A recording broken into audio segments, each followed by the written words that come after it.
Hi class, welcome to section 1.1, Introduction to Functions. In this example, we're asked to find the domain of the following function.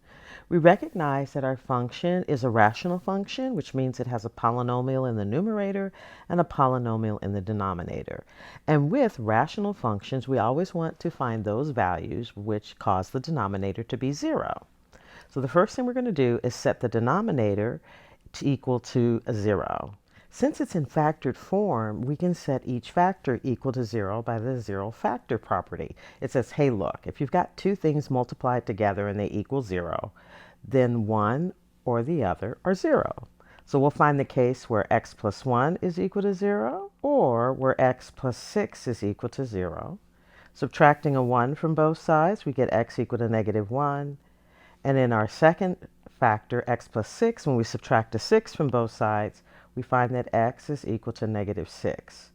So both of those values will cause the denominator to equal 0, so we want to exclude those. We'll express our answer on Hox as x not equal to -1 and x not equal to -6. I'll go ahead and use the keypad. I'll type in, first let me type in the x. So I use x using my keypad on my computer. And then I'll use the not equal button. And then we'll put in -1, comma, -6. Then we'll submit our answer, and we got it correct. In example 2, we're given the following function, f of x equal to 9 minus 7x. And we're asked to find f of 9. That means we really want to evaluate the function when x is equal to 9.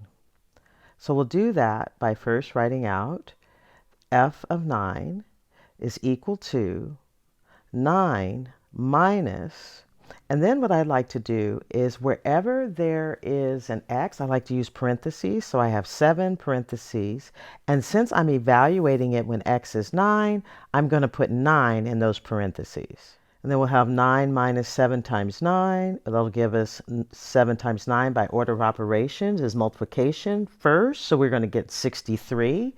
And then we'll subtract after we multiply. And 9 minus 63 is 54. So then I'll go out to Hox and submit my answer to check it. And when I go out to Hox to check my answer, it's wrong. Oh my goodness. 9 minus 63 is -54. Oops, now we have it correct. For example 3, we're asked to find f of -3 using the same function f of x equal to 9 minus 7x.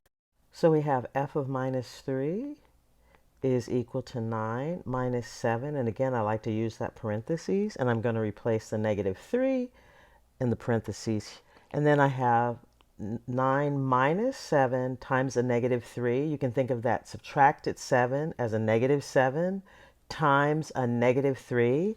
And we know that negative times negative is positive. So we'll have 9 plus 21. And when we add 9 and 21, we get 30. And when I checked my answer on Hox, it said, wahoo, you got it right. For example 4, we're asked to find f of x plus h for our same function f of x equal to 9 minus 7x. So we have f of x is 9 minus 7x. To evaluate f of x plus h, it's 9 minus 7. Again, I'll write those parentheses. And now I'm going to replace it with x plus h, like the last example where I replaced what was inside the parentheses with -3. So I'll write in my x plus h. In this case, we have, again, a product, 7 in these parentheses. So since the interior of the parentheses is a sum, I need to use the distributive property. So I'm going to distribute the 7 that's subtracted to the x term as well as to the h term.